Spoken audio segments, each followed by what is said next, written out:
तर ताईनो भाऊराय येऊन बसलाय. कसं चालू आहे जेसीपीचं काम वगैरे सांग.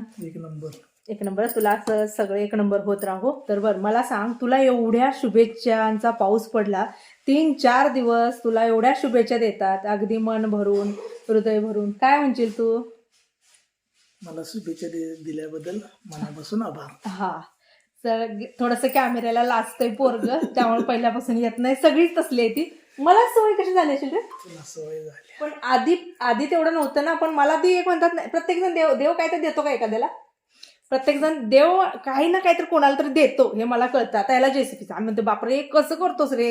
एक दिवस जेसीपीत बसून तिथं पण गेली तर असं अंग असं चेचलं. पाठवलंस काय कोणता ते जेसीबी काय गवड्या? हा, गेला की आला की निवांत बघ म्हण. तर असं अंग चेचल्यागत होतंय. आम्ही विचार करतोय कसं काम करतंय हे, आणि यांना कसं वाटतं ही कशी बोलते, ही कशी करते, आई तर अजबच करते, किंवा तू कसं करतेस, तुला कसं येतं, कसं हे असो. पण तुम्ही त्याला शुभेच्छा दिल्या त्यासाठी खूप मनापासून तुमचे आभार. आणि काय म्हणशील, फर्निचर कधी करणार आहे? काल एक कमेंट आली ती त्यांची की हा आता कळलं सागर दादानं फर्निचर का नाही केलं, काय हे करायचं होतं. मुलं लहान होती म्हणून मी सांगितलं आज की बाबा मुलं लहान होती ना. नाही करायचं, पोरं लहान आहेत काय हरकत नाही म्हणून केलं. काय घरात तुझी अवस्था काय केली? सगळं खरकच आहे. भीती ह्यांच्या एक पण सोडलेलं नाही. आणि कशावर मारला रे खरका? परवा तू सांगत होता तो खरका बघ मला. भीतीवरच की. नाही, दरवाजावर पण मारले वाटतं. कशाला मारतात तरी? चाकून चमच्यानं सुपाय कमी आला पायाच एक मला काही कळेनच रे, पण ते सूज नाही ना त्याला. हॅलो नमस्कार, मी सोनाली. सर्वांचं मनापासून स्वागत आहे. सर्वांना श्री स्वामी समर्थ. कशा आहात सगळ्यात जणी? कालच्या व्हिडिओला दिलेल्या प्रेमासाठी खूप मनापासून तुमचे आभारी आहे. मी आणि आई दोघींच्या गप्पा सुरू होत्या. गप्पा मारत मारत आमचा स्वयंपाक सुरू होता. याच्यामध्ये ना आम्हाला म्हणजे लहानपणीच्या काही आठवणी ज्या असतात ना त्या आई काढून सांगत होती. तू अशी, सागर असा, तो तसा, संदीप तसा. आणि मामांचं पण सांगत होती की ती बहीण भावंड कशी राहत होती, कशी काय काय करत होती. या सगळ्यामध्ये आमचा एक विषय जो सुरू होता, मी पुढे जाऊन तुम्हाला मुद्दा मांडलेला आहे. ते फक्त मी माझे विचार, आईचे विचार ह्या गोष्टी मांडलेल्या आहेत. मी असं नाही म्हणत की बाबा ते तसंच असतं वगैरे. आपण बऱ्याच वेळेला संस्काराच्या गोष्टी बोलतो. आईवडिलांना आपण बऱ्याच वेळेला दोष पण देतो बघा, की बाबा हां आईवडिलांनी त्याला शिकवलं नाही, याला शिकवलं नाही. पण मला तरी वाटतं की दुनियेमध्ये असे कुठलेच आईवडील नसतील की जे आपल्या मुलांना चुकीचे संस्कार देत असतील. प्रत्येक आईवडील आपल्या मुलांना चांगले संस्कार द्यावं. प्रत्येकांची एक इच्छा असते की आपल्या मुलांनी सगळं चांगलंच घ्यावं आणि चांगलंच शिकावं.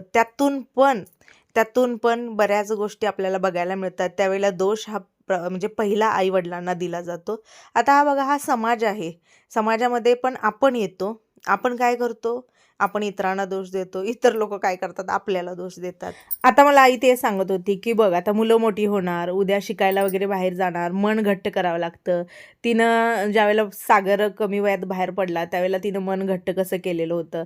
ती मला असं शिकवत होते की लाडकपणानं मुलं जवळ जास्त अशी ठेवून घ्यायची नाही आहेत. त्यांना स्वतःला काहीतरी करता यावं ह्या हिशोबानं त्यांना त्यांच्या कामासाठी जाऊ द्यायचं. म्हणजे मला सांगत होती ती. माझा स्वभाव थोडासा वेगळा असतो ना मुलांच्या बाबतीत लगेच असं. तर ती म्हणते ती की असं नाही राहायचं, मन आपलं घट्ट करायचं, आपल्या मनावरती दगड ठेवायचा आणि त्यांना पुढच्या ह्याच्यासाठी रिकामं सोडायचं. लसूण वर ठेवलाय, ते येऱ्या झाऱ्या व्हायला लागलेत. अजून ना ग्रॉसरी मी काढलेली नाही. टायमिंग बघा मागं किती वाजलेत, 9:30 वाजलेत. कधी पूजा व्हायची कधी व्हायचं काय म्हणजे. आज चालली आज जाऊ की आता. आज मस्त लिकीच्या आत लेकाच्या आत पाहून जरा खात बसले म्हणून काय करायचं. तिकडे पण थोडं बघायला पाहिजे की. पहिल्यांदा सोन्या चांदीला गेला का नाही. 9वी शाळा 9वीत होता ग. 9वी पूर्ण झाली नव्हती. सोन्या चांदीला जातो आणि मी विचार केला जाते तर जाऊ दे, शिकू दे. आपले म्हणजे आता लई तर शाळा शिकवण्याचं हे पण परिस्थिती पण नाही. शिकू दे काहीतरी जरा. आता मायानं लाडानं जवळच ठेवून घेऊन परत काय करायचं पुढं. मग पुढं लय अवघड जाते की. म्हणून मी पण जीव घट्ट केला. खरं मी लय गोरा मागं रडायची. मग पोरग नाही घरात, परिस्थितीसाठी बाहेर पडावं लागलं. लय म्हणजे लय डोळ्यात पाणी. तेच की पोरग लांब राबतय, कारण महाराष्ट्राच्या बाहेर तामिळनाडूला गेलत. लांब गेलेलं ग.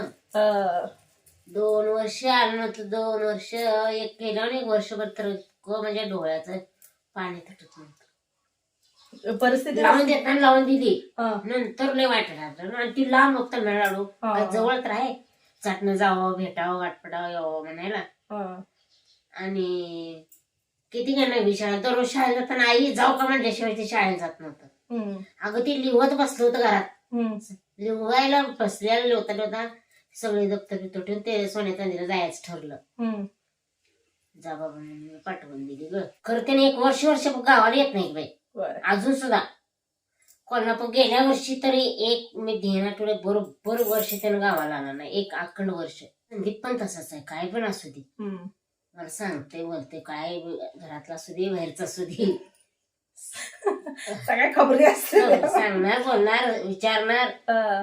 तो पण बरं का संदीप पण विचारतोय. विचारते, बोल बिन विचारता ते सुद्धा काही करत नाही बघा. आपण म्हणतो ना ताईनो, संस्कार महत्वाचे असतात. आपण म्हणतो संस्कार महत्वाचे असतात, पण अंगचे गुण पण महत्वाचे असतात. संस्कार काय, तू तर 1 वर्षापर्यंत तिकडेच मोठी झाली. हा. काय संस्कार दिला? आता ही सागर संदीप तुम्हाला खरी गोष्ट सांगू, बारके असताना ना शाळेत नेऊन सोडलं तर कुठे चिचा गोळा करायचा, कुठं आंब्याच्या झाडावर चढ. ही बडवून घालायची ना. आमचा आजा हिला ओरडायचा, तू पोरांना मारू नको, शिकली शिकू दे नाही शिकू दे, शिकली शिकू दे नाही शिकू दे. की दिवसभर गुराच्या मागं त्या पोरांना शिकवायला कोण नव्हतं, सांगायला कोण नव्हतं, काय चुकीचं वाईट बोलाय कोण नव्हतं. तरीही दोन्ही, मी काय आजीपाशी होती सोडा, तिथं होतं मला लावून बोलायला सांगायला. खरं तर तरी पण वळण तुला चांगलं लागलं का नाही? पण हे 2 पोरांना कुणीही संस्कार लावायला नव्हतं. त्यातनं सांगते मी, त्या पोरांचं संस्कार हे अंगचं होतं. आमच्या रक्तात पाहिजे. हा, आपण म्हणतो ना, बरेच जण म्हणतात आई वडिलांचे संस्कार, पण मुलांच्या अंगचे संस्कार ते असतात. आईच्या पोटात असतापासून ती मुलांवर संस्कार करत असते. हा, मी म्हणतो खरं. कारण सांगते काय मी, पोरं एवढी वांड होती नाही सागर संदीप, अख्खी वस्ती म्हणायची ही पोरं गावानं उतरून टाकायची पोरं आहे ती म्हणायची. बारकी होती. हा, तेच की. पण त्यावेळेला खूप नाव ठेवायची, हं. काही पोरं अशीच करतात तशीच करतात, अशीच करतात तशीच करतात. तीच पोरं आता पुढे जाऊन त्यांना नावे असतील. त्यांना नाव असतात. म्हणून म्हणलं काय की बघा, लहानपणी आपण म्हणतो ना बऱ्याचशा गोष्टी की बाबा यांचं संस्कार हे असे आहेत तसे आहेत. जसं मोठं होतील तसं कळतं, आणि काही मोठं झाल्यावर बिघडतात. बिघडते ती. त्याला पण ते अंगचे गुण, माझा स्वतःचा विश्वास आहे, तुला खरं सांगते मी. आता आपल्यातच काय माणसं अशी आहेत हं. ज्यांना किती पण सांगा असं वागू नये, चांगलं वागा, त्यांच्या अंगचे संस्कारच असे आहेत ती मीच तेच वागणार, मला तेच करायचं आहे, मी तेच करणार. आणि हीच पोरं अशी आहेत की बाबा यांना सांगावं लागतं, यांना सांगावं लागत नाही. याचं एकच उदाहरण आहे की बघा, खानदानी गुण जो असतो ना, हं. खानदानी गुण हा मुलांमध्ये येतो असं मला तर वाटतं. येते हो ना. रक्तात जीच कसं रक्त आहे तसंच ते हा. रक्तावर असते. रक्त कसं म्हणजे अंगात ज्याचं रक्त कसं आहे त्याच्या रक्तावर जाते, असं असते. होय की. मग आपण वळण लावून लागत नसतं, त्याला अंगच वळण लागतं. लोक, पूर्वीचे लोक, तुला खरं सांगू, आताची लोक म्हणतात काय बघायचं आहे, काय हे करायचं आहे, काय पाळायचं आहे, म्हणजे कुठलेही असू दे. पूर्वीची लोक घरांना बऱ्यापैकी म्हणजे माणसं कशी आहे ती बघून पोरी द्यायची. हं. का देत होती ती पोरी द्यायचं, म्हणजे ज्या कुणाच्या घरात असू दे किंवा मुलगी करताना सुद्धा याच्यासाठी की पुढची पिढी चांगली घडावी. त्यासाठीच की हा. बघायचं असते. हे काय असं नव्हतं की आम्ही मोठ्यातलं आहे बारक्यातलं आहे, असं नव्हतं. ते मोठ्यातली बारक्यातली ती करणार ती वेगळी आहे. ते आपल्या मोठं बारक व्हायचं नशिबाचा खेळ हा. असतो. पण संस्कार कसं पिढीने पिढी चांगले संस्कार आहेत, चांगले संस्कार पडत जातात. हा. हं. असं असतं. आणि त्याच्यामध्ये समजा एखाद्याच्या घरात दिली आई चांगली आहे, बापाचे संस्कार चांगलं नसतील, ते आईच्या वळणावर पडलं तर ठीक आहे, बापाच्या वळणावर पडलं तर मिळवलं. काही ठिकाणी बापाचं म्हणजे हे चांगलं असतात, आईचं म्हणजे खानदानी संस्कार वेगळा असतात, म्हणजे अनुवंशिक. तर दोन्हीतले एका ज्याच्यावर जाईल ते वाट लागतं. जसं रक्तावरच असते ना, खानदानीवरच असतं. हा, कारण मी ना सागर संदीपवरूनच बघितलंय हो की बाबा योगीला कधी संस्कार द्यायला वेळ मिळाला. आम्ही दिला बी नाही त्यांना, असं हा. कष्ट करावी म्हणून सांगितलं. सकाळी तू 10ला जी भाकरीचं गटर घेऊन बाहेर पडायची गुरं सोडून, ती संध्याकाळी 5ला यायची, 5-6 वाजायच्या. कुठे होता वेळ पोरांना? नाही बाई, त्यांना आम्ही काही शिकून 9वीच पोरग बाहेर पडले म्हणल्यावर ना, शिकून घरात असून शिकवत तर ऐकत नाहीत. ह्याला काय शिकवले. आता माझ्यावर सांगते, माझी पोरं सगळीकडनं चांगले आहेत. पसारा घालायचा कोणाचा खानदानी संस्कार घेऊन आलेत काय माहित. अगं लहान आहे काय. कशाची लहान आता बघ जवळ काल एवढी पेकडा मोठून आलेला एखाद्या टॉवेल असा फेकून दिला एखादे कपडे असे फेकून दिलेले. लहान आहे त्या काय वळण लावा तुम्ही म्हणता मला वळण लाव कशाच वळण लाव त्यांच्या अंगातच गुण आहेत. पसारात बसायचं बाकी सगळीकडनं चांगलं आहे ते. हुशार आहेत ऐकतात सगळ्या गोष्टी करतात म्हणजे सगळं चांगलं आहे. पण एक गुण एवढा मात्र वाईट आहे ना जो मला लय पिडतो. 16 वर्षाची पोरगी आहे पसारा घालायचं सोडत नाही. तुम्ही किती पण म्हणता अख्खे मशीन मध्ये ना 2 दिवसाला मशीन लावते ना एक मशीन तिची असते. सकाळी बाथरूम मधून आल्यावर ना वेगळे कपडे आदल्या दिवशी पारुशी वेगळे कपडे शाळेत जाताना वेगळे कपडे क्लासला जाताना वेगळे कपडे क्लासवर आल्यावर ना वेगळे कपडे. आहेत ते त्यांच्या नशिबानं. मला एक कळत नाही हे तर माझं संस्कार नाही खानदानी. अगं बारकी आहे ती गं. हार्दिक कुणाच्या संस्काराला जावं सेम संधूचं घेतलंय हार्दिकनं सेम संधू आणि ही म्हणते आत्यावर गेले माझं नाव बदनाम करा आई बाप राहू दे साईडला मलाच सांगितलं. हुशार आहे ग. कुठल्याही पोरानं हिच्या 3 नातवंडांनी काय केलं आत्यावर गेले तर सगळ्याला सांगतात हिची यांची आत्या अशी आहे बघा. मला सांगा ती पोरं आई बापाची आई बाप सोडून आत्याचं कसं घेतील. छान लागते एवढं पोरगा भितडा बडून घेते डोकं असं. मी कधी घेतले का बारकी तशीच करते. कशी काय तर म्हणजे तारा आली रडायला लागली की नाही शांत बसायचं टक्कर पडवून घ्यायचं. हार्दिक पण तसंच करतो ऐकत नाही किती बी तुम्ही समजावा मग त्याच्या मनानं रडून कवा ग बसली आणि काय पाहिजे ते हातातलं ते दिलं तरच बरं आहे. आणि दोन्ही पण पोरं सागर संदीप काय चांगलं करू दे माझी पोरं गुणाची आणि काय त्या पोराने जर आगाऊपणा केला आत्यावर गेलेत म्हणून अशी करतात. मी काय तर बोलाय गेली ना की सागर हे असं असं केलंय बघ या पोरांनी तुझ्यावरच गेलेच आम्ही काय करू. तसंच ते मावळणीवर जात असते ती ग. मावळणीवर नसते ती ग बाई. आई बापाचं काय आहे का नाही. खान तशी माती मावळण तसे भाचे. म्हणजे हुशार तर किती आहे ती ग. हुशारला एक बरोबर का हुशार आहे ते दिदी भैया तुला वाटते खरं नाही आहेत की हुशार. लय हुशार आहे ती. त्यांना संस्कार म्हणजे तिनेच बोलणं संस्कार आहे सगळं हुशारपणा सांगणं बोलणं कसं आहे त्यांचं. ताईने बघितलंय हार्दिक ज्या वेळेला पहिल्यांदा मी हार्दिकला तुम्हाला दाखवलं म्हणजे खूप दिवसातून अखंड व्हिडिओ एक व्हिडिओ असा नाही की त्याच्यामध्ये त्याचा बोंगा चालू आहे नुसतं रडतच ते.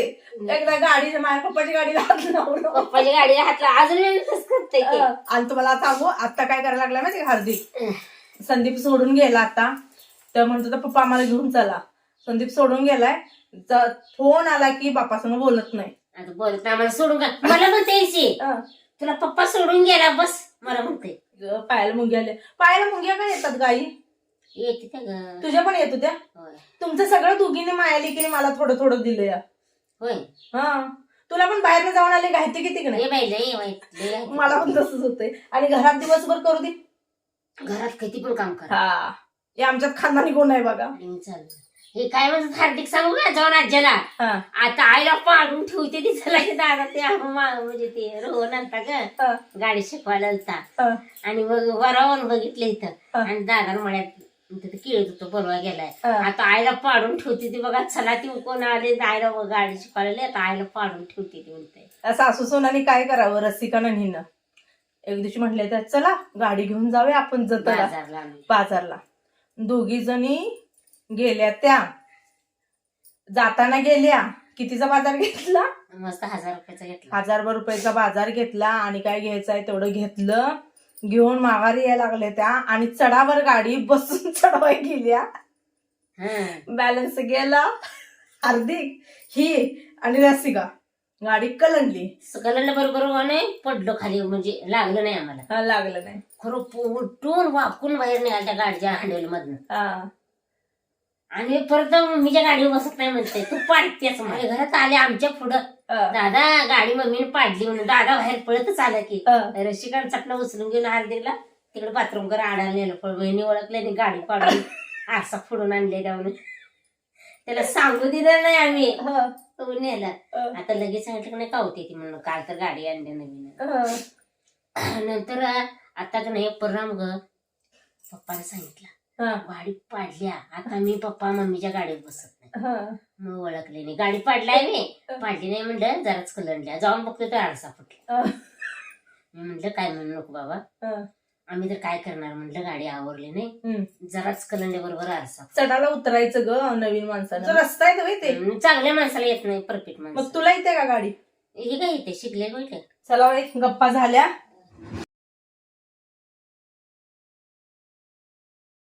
का होत नाही तेव्हा बघ यायच आहे की ग तोपर्यंत नाही बाबा.